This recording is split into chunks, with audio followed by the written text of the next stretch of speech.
Good morning.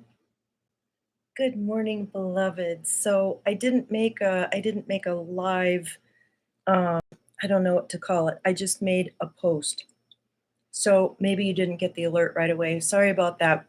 But anyway, we're going to be talking about Mars today because of the eclipse in Aries coming up, and it's just such a it's activating our Mars in our life spread, where we are right now. And I also wanted to take a look at the United States. Get out grid age 67. And we are located in the bottom row in vertical Mars. Hi, Sharon. How are you doing this morning?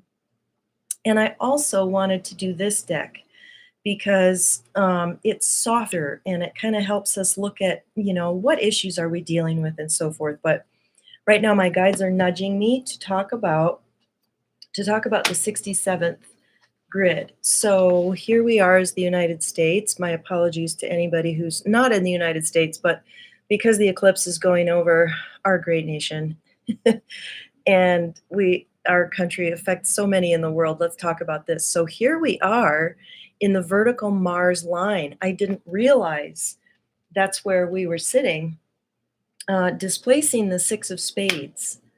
And the descending Mars is the Three of Spades. The ascending Mars is the Six of Spades. So we're sitting in the home of the Six of Spades, as well as that being our Mars. So even though we're in the Uranus period, and let's see, Mercury, Venus, Mars, Jupiter, Saturn, Uranus. Right, we discussed this last time. We have descending Nine of Diamonds. Oh, good. Thank you. I don't check my Instagram as much. I could check that, but on the website, my phone number is on there. So go ahead and text. So yeah, text me just so I make sure I have your email and everything. So anyway, while the lessons right now are learning generosity through financial difficulty, we are having a paradigm shift as a result. Okay, thank you, Sharon. So let's look at the Mars. The Mars energy pulls out of us that which we are passionate about, what we want to move forward with. It's a very powerful forward momentum. So I think this eclipse season is partly about dealing with the obstacles to that forward motion. And they're like, draw a card out of here. Two came. Good. Okay, we have the Fool and we have the Dream, the Dreamer. So the Fool card is, I'm just going to dive in. I have nothing to lose. And when you practice non-attachment, then you get that nothing to lose feeling. And man alive, was I gripped in my fear this morning. And I just felt like I wasn't in my body. And finally I got down to it, that there's just fear. I got all these cards about adventure, stepping into the unknown, the journey. And then I found this thing that I had written about being with that fear and how scary it is. And it's like Jesus just had to hold me while I cried in that space. And then I was like, okay, what am I afraid of? I'm afraid of, and this is just this amorphous kind of thing. It's not necessarily a specific thing that we're afraid of, but it's usually about negative experiences in the past, or this current paradigm of success. What does that look like? Or what do people say I should want? Or what is a demonstration that I'm whatever, doing the right things or on track or whatever. And I realized that if I just settle down into the present moment, everything will be okay. So this is the illusion, the dream. Here's what I think I should want. This relationship is going to solve all my problems. Achieving this thing with my career is going to fix everything, da da da da da da. And it kind of exists in the Neptune realm, which is where the United States is horizontally. So we're dealing with a lot of illusion. The bigger picture of illusion, like what's true. It's really hard to know what's true anymore. But we're also dealing with, I know this is ridiculous, but my plant is lacking water and I just can't stand for my plants to be thirsty. Okay. So I got these lilies just before Easter, and they've just been blooming like crazy and putting out this incredible fragrance. Let's see, can I put these back here so we can all enjoy them? Yes. Yes, now I have a nice background. Okay, so what are your obstacles and what do you have to let go of? And this can be, I think, shown to you by the Mars card. At least that shows you what you're going for. And the descending Mars hopefully will inform you about the ascending Mars. So if you're an American, you may be dealing with, on a fundamental level, the descending Mars is actualize. How do I bring my physical dream into the present and make it substantial? How do I drop my illusions about it? How do I actuate? And then ascending is six of spades, again, bringing us back to purpose, fulfilling my purpose. And we have a lot of illusions about our purpose, but only our heart can inform us what our purpose is. And I really think it's about quieting all those voices of fear. And God knows there is a lot of fear in the collective, a lot of fear that they're trying to pump into it about this eclipse. And it's like, oh my God. I tuned into it one day and I just felt this compression. It was just compression. It was going through like the eye of the needle, but then the other side was just like ever expanding, like hitting a bell and having the gong, just the sound get bigger and bigger and bigger. And that's kind of what it feels like to me. So we're really dealing with our illusions and our personal fears and stuff. So if you want to tell me what your birthday is and you want to discuss your Mars a little bit, we can do that. And I can help you develop a statement about what you're dealing with now, how to whatever, what the obstacles are, and then what that can lead you to. So feel free to post your birthday. I'm hesitating a little bit to look at my own because I feel like, not that I'm scared to, but I just feel like other people's information is going to come up. So, okay, I'm just going to look at mine for the heck of it. Okay, my descending Mars is the Jack of Diamonds. So that has a very intense relationship with the Three of Spades. And the Jack of Diamonds is the United States. So it's like I'm in alignment with what the country's going through. So how do I actuate my dream? And you guys know I've really been going through that. And the ascending Mars, meeting with my passion, Seven of Hearts. And that's nice for me to ponder. That's about really achieving an emotional let go. Sevens are about non-attachment and reaching for the higher love. And the fact is, and I said to my husband this morning, processing all of this with him, I said, I do the cards because I freaking love it. I love it. Oh, good. Sharon, February 6th of 69. You're the Six of Spades. So let's see. If I turn 58, you're 3 years younger. So you're 55. You just turned 55. Am I right? And, oh, the Queen of Spades is living in your house this year. So you're being called to self-mastery. But let's look at okay, your Six of Spades is up here living in the house of the Nine Diamonds, Saturn, Neptune. So you're dealing with illusion as well. Okay. So you're descending Mars, Mercury, Venus, Mars, the Nine of Spades. Are you letting go of some things? Is the fear of ending kind of swimming around in your psyche? And what does that mean? And that's kind of what I'm getting, is that there are a lot of old ideas about what endings mean.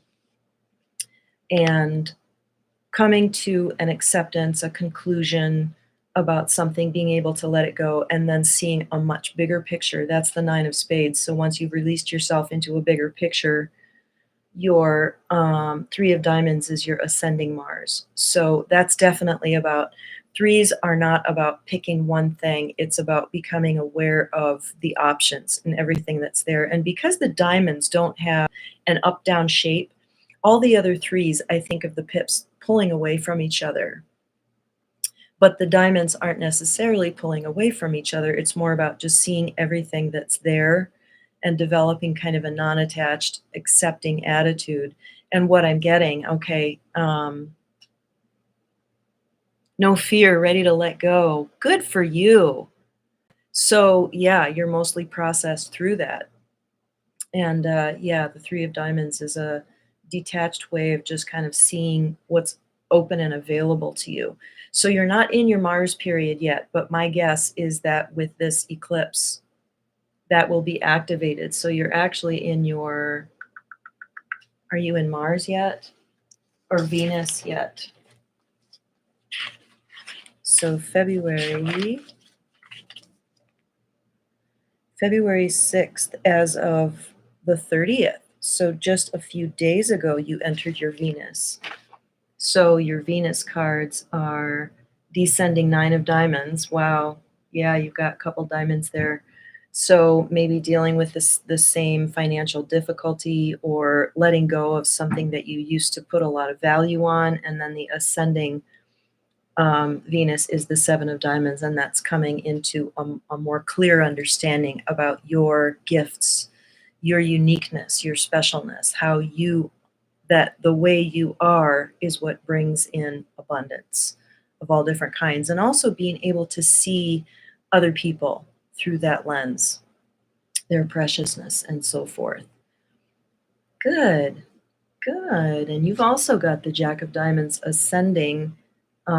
It's your descending moon, but it's your ascending Mercury. So, are you into some kind of entrepreneurship? Hey, am I on the big screen for Dr. Sue? Okay, had to check who was sitting in my house this year. King of Diamonds is sitting in your house with a Three of Hearts challenge. Okay, so Dr. Sue, you're 71. Sorry, I know you probably don't want me to say how old you are, but I think I recall.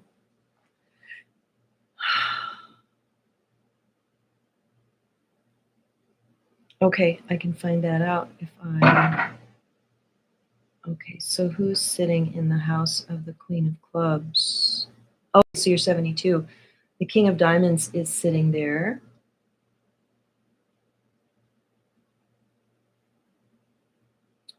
And you are sitting in the horizontal Neptune, vertical Venus. You're sitting in the house of the Five of Spades. So, oh, plate 73.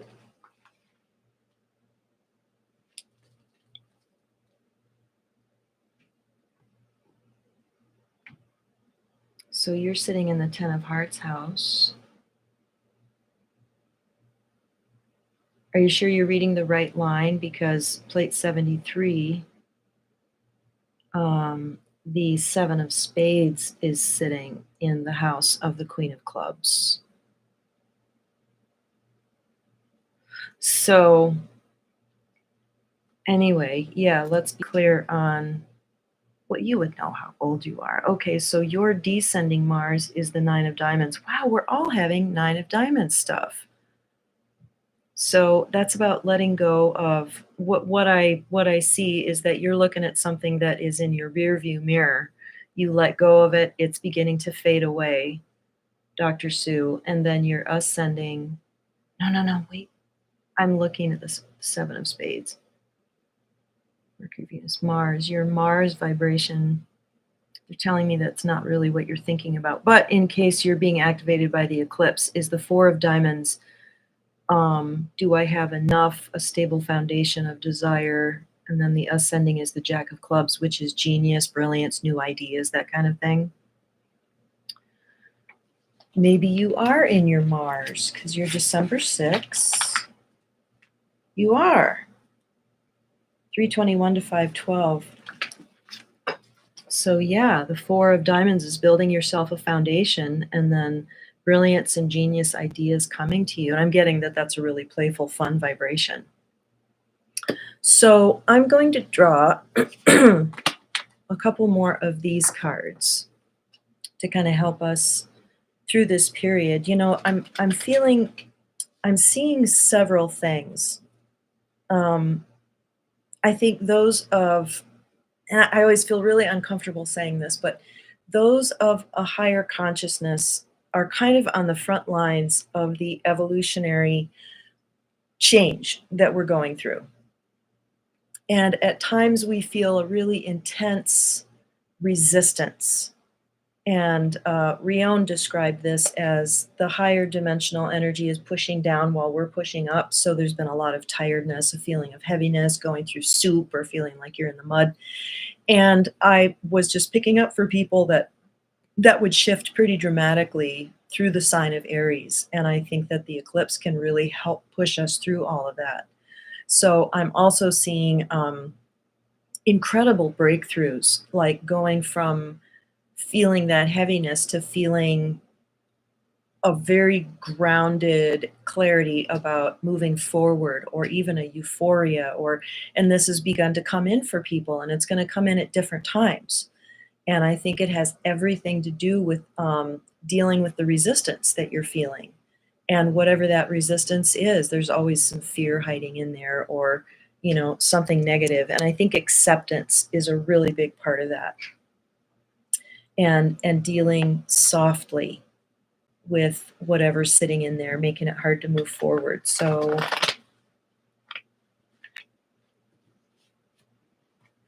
the United States, I was thinking about this while I was laying in yoga, that the ascending Mars is the 7 of Spades in our hand for life. The descending is the 2 of Spades. So our passion for partnerships and friendships and relationships and finding a really healthy place with that as a nation can propel us into the 7 of Spades, which is confidence, strength, faith, knowing that everything's going to work out.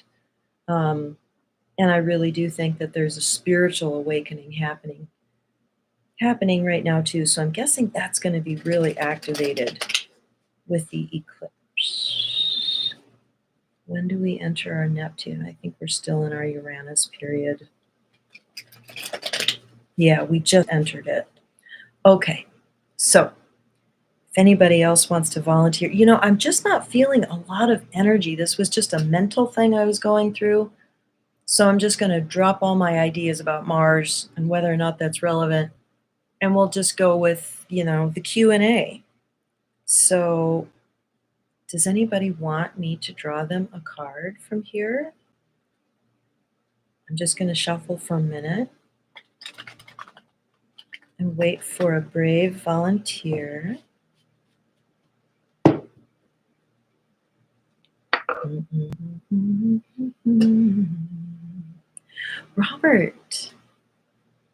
Robert recently signed up for my class, and I wanted to promote that a little bit. It's $40. Just go to itiskismet.com, look up courses. And so far, people have been able to do the add to cart thing. Yes, Sharon's going to do it. Okay, Robert. Yes, and Robert's excited. I'm so excited. It's going to be so cool to actually have a real time back and forth with you guys. Okay. So, Robert, the turning in card is about see all the crazy voices going on in their head and see the look on her face. It's like, oh, all these scary thoughts, kind of illusions. And the idea is to sit in repose and be non-attached, be an observer, maybe even be amused, gracious, like, oh, there are my little friends again, all these voices of fear and resistance. And hi, Jeannie. Yes, you made it. So I had a very cool visual this morning. So when I was talking to Jesus about, getting in touch with my fear of self-actualization, because it just kind of grips me every once in a while, he said, once I just had a good cry, and he was just there with me and saying, yes, you're afraid, and that's okay. We just hold you. And then he said, come with me. And we were walking. He was holding my hand, and his path was smooth, and mine was full of jagged rocks. And he's like, you know what those are, aren't you? Don't you? And I was like, yeah, they're my issues. It's my fear that's kind of the ideas, it's all this stuff that you have to navigate that's going on in your head, which is like, it's not real. It's like there's nowhere to get to, there's no destination. It's just the journey and being present and being childlike and trusting right now. And I'm hearing that whatever kind of mental labyrinth you may be in, Robert, you're going to find your way out of it pretty soon. And this is for you as well as I think it was Dr. Sue that wanted this playfulness. Approach it with a sense of playfulness. And hi, Pat. Been thinking a lot about you lately. So, anyway, playfulness, Dr. Sue and Robert, you can navigate the puzzles in the mind and whatever's going on with a sense of non attachment, playfulness. It's like experiment, try, just kind of be curious and have fun with it. And sometimes it's hard to be in that space of fun. It can't really be manufactured. And you have to feel safe before you get to this willingness to just play and have fun. So I would say playfulness is a deep call to really be with the inner child and find a place of trust. So, Jeannie, got to tell you about this. So, I had a Two of Clubs day the other day, and it didn't resonate. I mean, the card of conversation, and all I did was take care of the kids and work hard, like not stop, nonstop moving all day. So, was it Two of Clubs because that was the composite between the day and your Five of Diamonds? Or was it the Two of Clubs day? And my question would be, I've found that all twos really come down to your relationship with yourself. Okay. So the Two of Clubs is your descending Saturn card, which is really just sometimes it is just about taking care of mundane details, but it's self talk. That was your personal daily card. Okay. And the universal day. Interesting. Jeannie's really studying composites right now. So you did a composite for, yeah. Well, yeah, that I would say, you ended up getting a Queen of Hearts as the composite, which is mother, right? The mothering card. And she's also very pragmatic because her first three cards in her hand are, the crown line. 10 of clubs, I've got to mastermind this. 8 of diamonds, I've got to lead, possibly be an asshole sometimes. King of spades, I've got to get all the ducks in a row on a physical level. Wow. Isn't that amazing how that all works out? Thank you for sharing that. Yeah, the composites are so much fun to play with. Um, so, what is today? What is the date? Oh, April 2nd? Yeah, I'm always getting ahead of myself. I'm like, it's the 3rd by now. So, April 2nd it was the 7 of spades yesterday. So, 6 of spades. The 6 of spades is 45. Think of the 45-year cycle and the 6 being the card of destiny or karma or fate. I just somehow link those two together. So 45 plus your card. The work between my North card and the Queen of Hearts ended up being the 4 of spades. North card, is that the final card when I added all 3 work cards as a result of 9 of spades and made so much sense, the mother card and the workaholic. Yeah. Yes!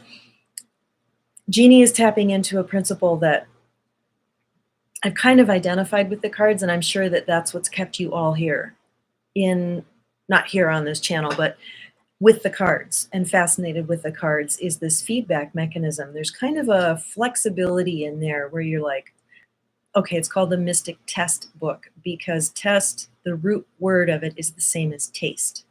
So you're just going to try things and then decide. Taste and see that the Lord is good. Taste, test and see if this is true and correct. And so you try it out and then you get this feedback of like, oh, wow, there's really something here. So that principle just kind of keeps pulling you in. So, Jeannie, do you want one of these cards?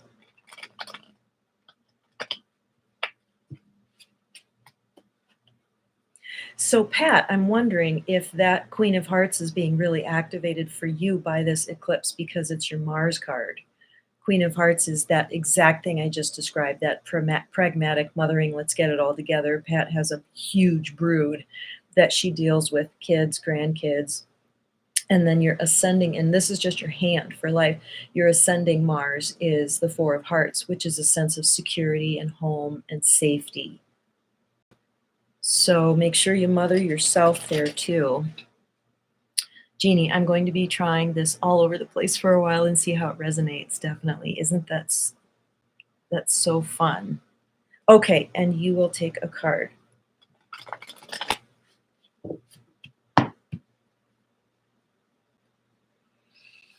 Getting that this really applies to one other person in the group watching, and you'll know if it's you. The Master card is about recognizing that you are the master. There's something in this that they want me to read.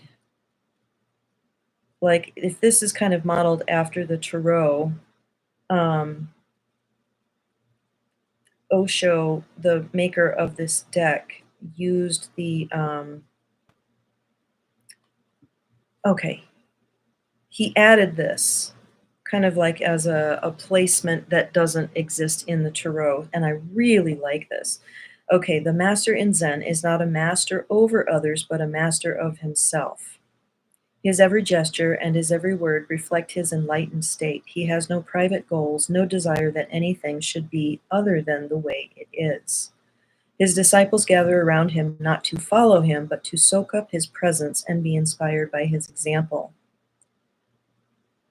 So put yourself in this context. And we really are this for each other so much more than we know. Isn't it nice that we're not doing this whole big thing here in a vacuum? We have each other. We're all part of that kingdom, kind of, as well as our internal kingdom. Okay.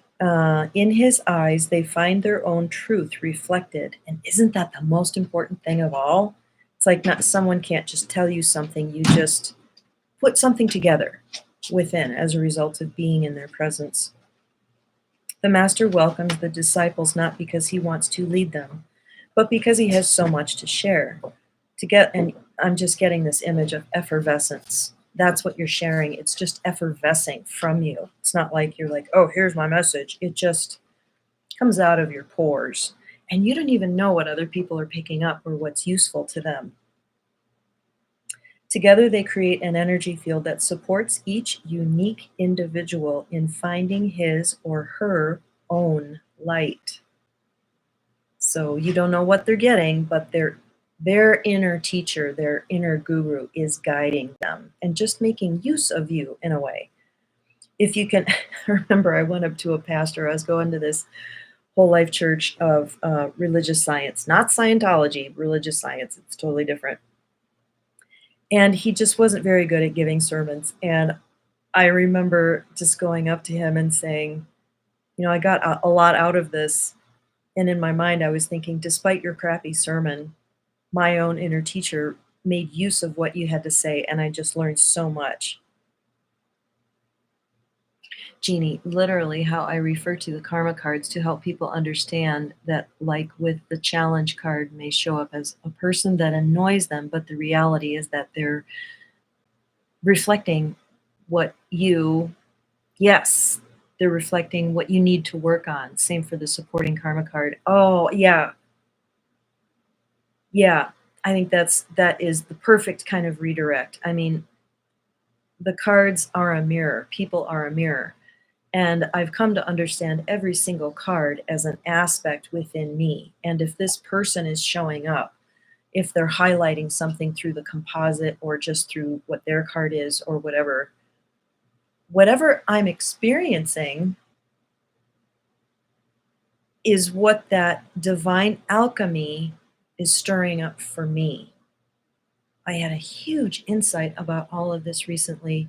Oh, I was in yoga. I think it might have been Shavasana. I was laying there and it's like I saw that every single card in the deck is it's like an acupressure kind of thing.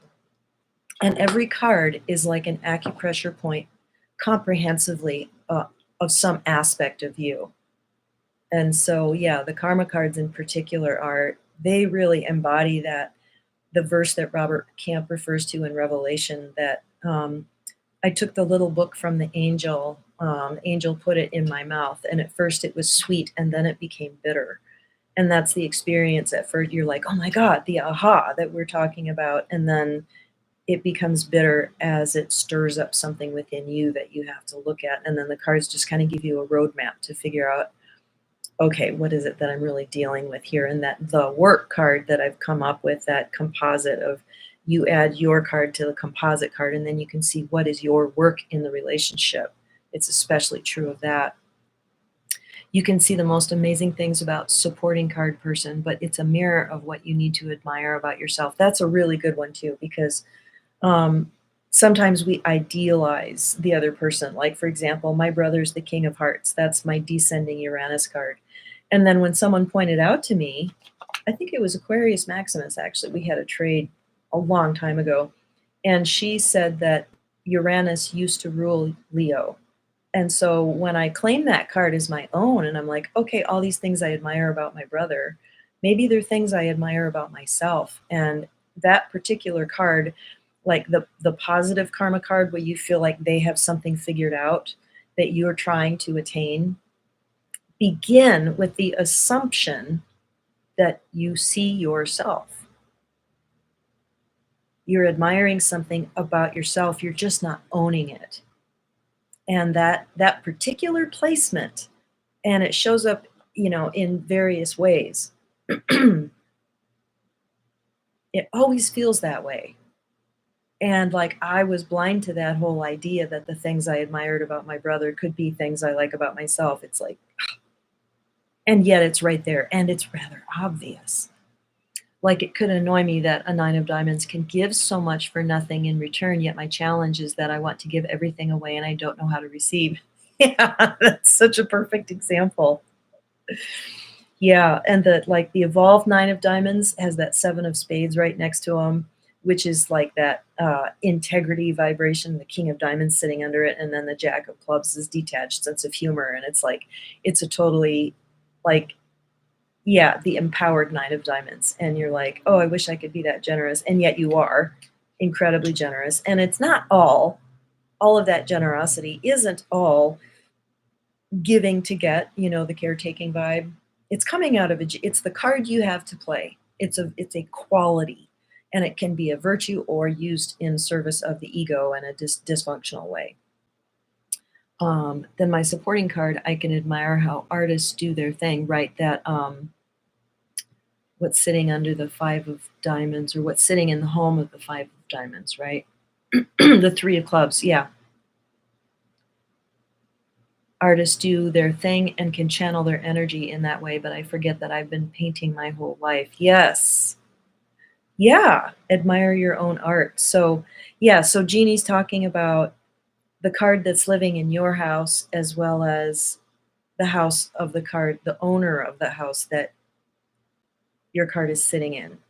Does that make sense?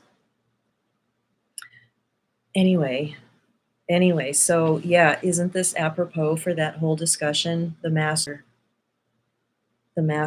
how much can we own? Yeah, transmission, synchronicity. Yeah. Yes, very good. Very good.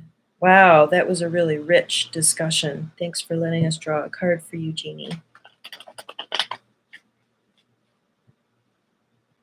So what cards are up for you right now? What is being activated in your chart? And it may not always be the card of influence for your 52-day period. And if you want to know what that is, we can look at that. You're so welcome, Jeannie. And you give so much energetically to the group and to the discussion. And it's just effervesces from you. You don't even think about it. That's just that, yeah, pours out of your pores. Yeah, I feel like that's the question to ask. What card in your spread right now is being activated? And if you want to just kind of look at your spread with sort of a detachment and just be like, What do I feel like is going on right now? It could be a matter of what the astrological transits are for you in your chart with what's going on out there and how that's affecting you. To just take a kind of a little more loose approach at that. Yeah, my ascending Mercury, Nine of Diamonds, that's active because I'm like, oh, do I really have anything of value to say? But it's about generosity and everything I just said, just showing up. Mercury, Venus, Mars, Jupiter. My Jupiter is activated, even though I'm not in my Jupiter. Six of Spades, like finding a track, a purpose. Jeannie, I'm in an Eight of Clubs yearly and Seven of Clubs 52-day period. Kind of scared, not gonna lie. Going into the Five of Spades on the 16th. Okay, so what is your age, Jeannie? And then I can see what you're talking about. So the Eight of Clubs is your long range card, I'm guessing. And you're in, yeah, the Seven of Clubs. It's those two cards can bring up what you're in control of and what you're not in control of, that pairing and the fear. Like the Eight of Clubs kind of Achilles heel is being, hi, Claudio. Eight of Clubs. So now Eight of Clubs is in the field. Isn't that funny? That will be my new yearly. I'm 37, very soon to be 38. Okay, so Five of Diamonds. Okay, so the Eight of Clubs is also your Uranus card, but you're dealing with the Seven of, yeah, what I'm getting is try to have a detached relationship to a map that is so much bigger than you can see. There is a huge comprehensive map. The Eight of Clubs kind of represent the Akash. So there's a vast amount of information kind of available to your field. And I feel like there's this unconscious navigation, organizing of the map, figuring it all out. Like that's what's going on, kind of plotting out a much larger course, almost like you're getting ready to step into a new 13-year period, even though you're actually completing a 13-year period at 38. And then 39, it's a whole new, but it's like you're getting the groundwork laid. And the Achilles heel to the Eight of Clubs is, you know, and look at the whole hand of your long range card for another solid reading, which I don't think I put in my book. But anyway, that Eight of Clubs, the Achilles heel is the fear of disappointment. So there's kind of a vastness that it's really easy for our little ego mind to just run back into the shell of self and just be like, I don't know how to handle all this. This is so big. It's just so big. So what I'm getting is just hold yourself in that place and trust the multidimensionality of yourself to figure it all out. And the Seven of Clubs is an opportunity, especially in Uranus, to be a really deeply spiritual experience of really holding yourself and getting insights. The Seven of Clubs is about discernment and insights, and it is your ascending Mercury. So Mercury and Uranus have that relationship, right? They're both this insight and kind of mental vibration, consciousness. And the Seven of Clubs is a precision consciousness card. So I'm getting just, you know, being sensitive to your energy body to give you a lot of information about what's going on right now. So, and your Pluto is the Three of Hearts. Actually, I don't know if that's how they figure the Pluto. I think that's more of a 7-year deal. Dealy Bob, Dealio. So how are you feeling about the Dealio? So much of what I've held back like crazy this year because I want to start sharing more palmistry, but I'm afraid of succeeding and also disappointment. Yeah. Yeah, that makes so much sense. I feel like that's kind of true of me too, because if you saw the interview that I did with Echo Bodine, if you just look up Echo Bodine, spelled just like Echo, and then my name, you'll find the video. And I still haven't posted that on my page. I should, but when she's channeling for me, she's just talking about, she's like, you have so much information, you could start an academy. And I'm like, oh my God, I barely made it to my little $40 class.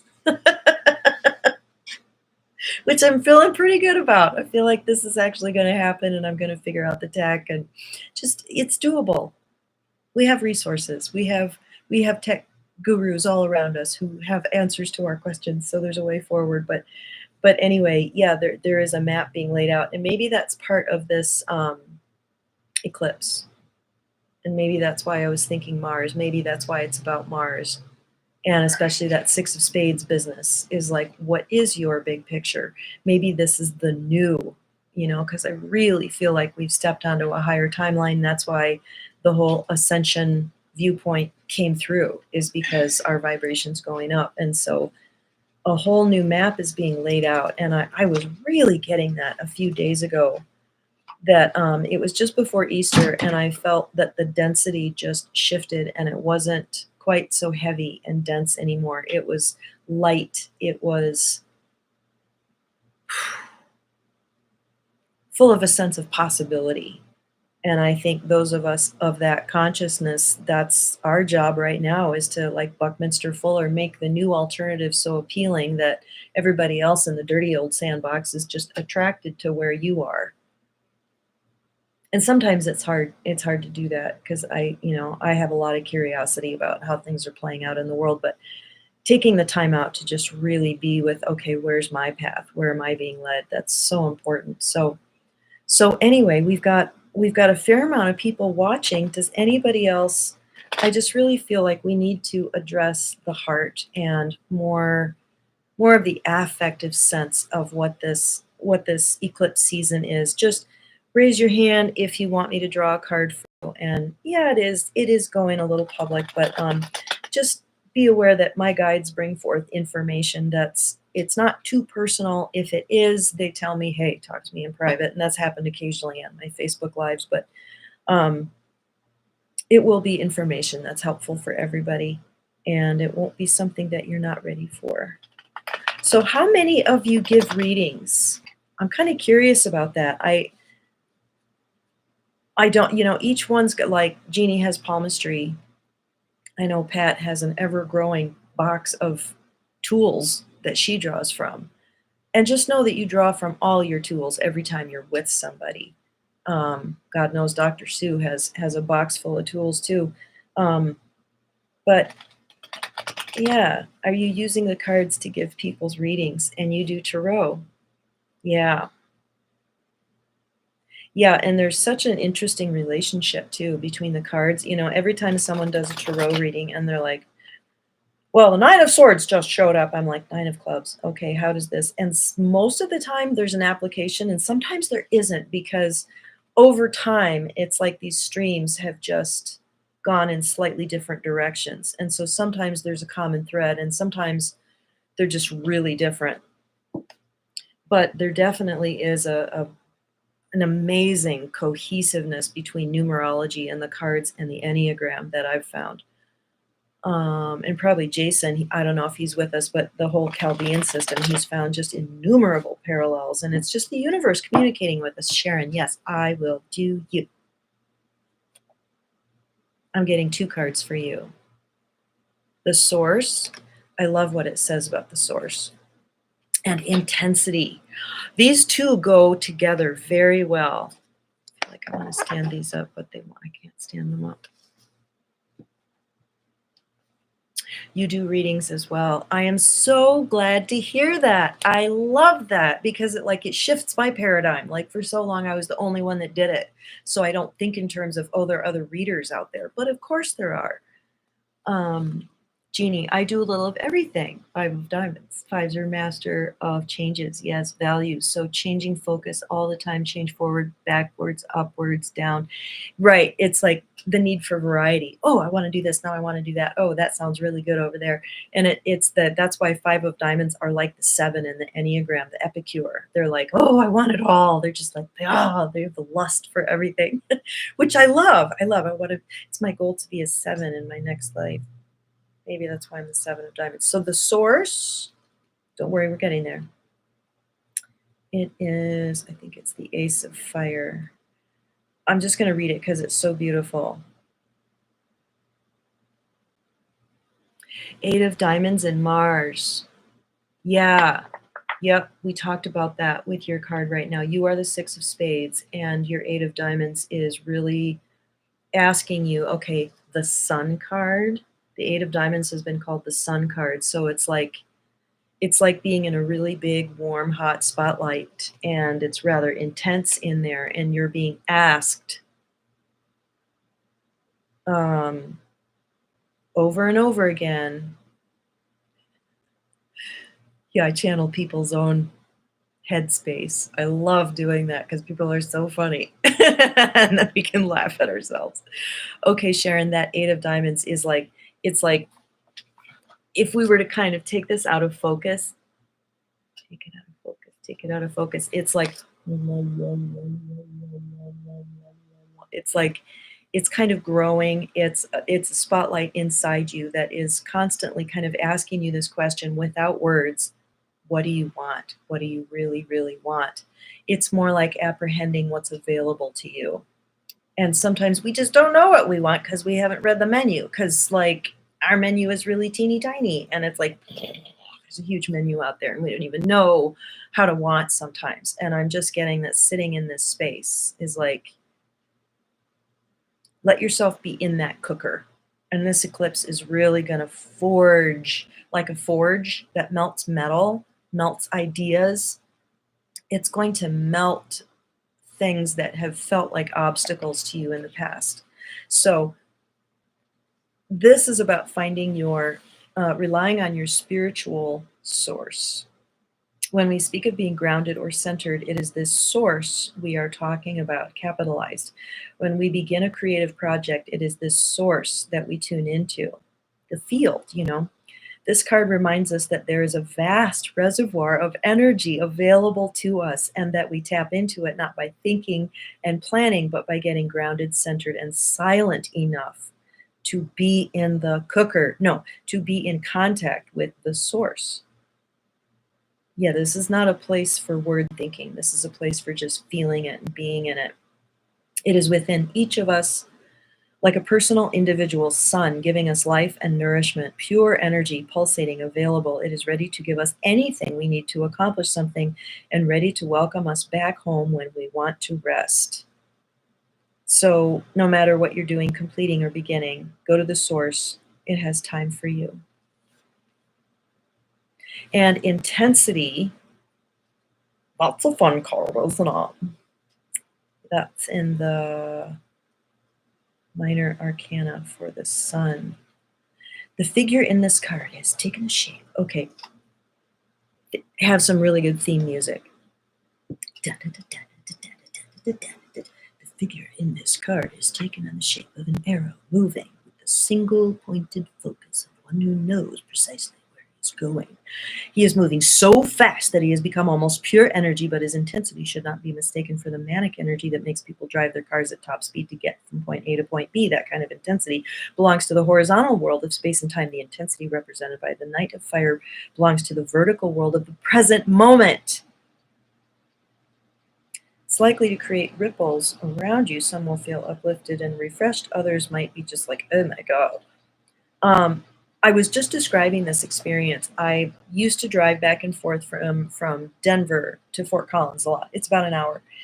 And I remember one time, like, I would just kind of drift off into these metaphysical spaces. And I had this experience where I was just going like the speed of light and I was completely still at the same time. And that's what that card just talked about. So that's kind of like a Zen cone. It's like just something to be with. You know, our spirit has an infinity aspect to it. And yet here we are in the unfolding story, one page at a time, one paragraph at a time, one word at a time, in sequential density. But the density is lifting, and that can be very dysregulating. The density is shifting, and sometimes we're like, I feel lost in this vastness. And that's when it's important to just come back to the heart and just be with that experience. Have compassion on your little ego mind self. I mean, we've been locked in density for so long, and this planet has. It's hard to know what's available. And we're just so used to slavery in a sense. And the limitations, some of which are ours and many of which are not. It's like the fish that you put a piece of glass in the middle of the aquarium. It's this big. You put a piece, and then the fish bounces up against it. Then you take the glass out.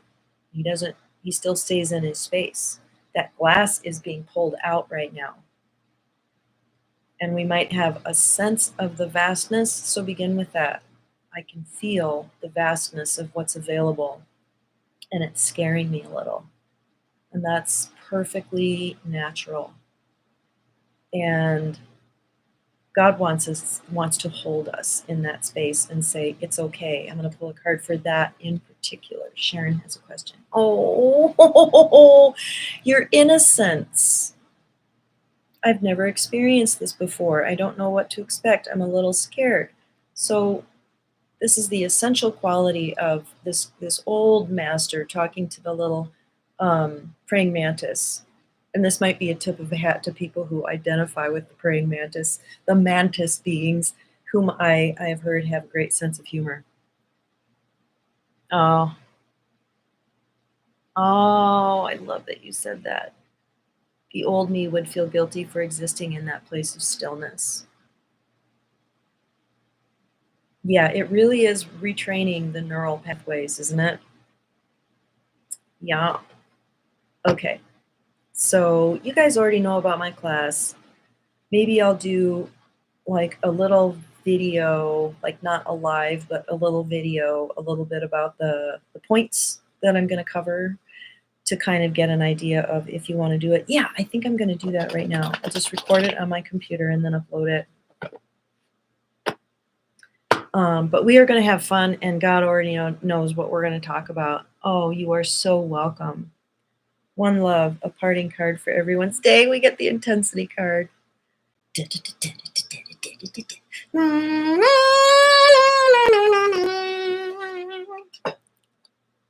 Okay, have a great day. Thank you so much for participating, you all.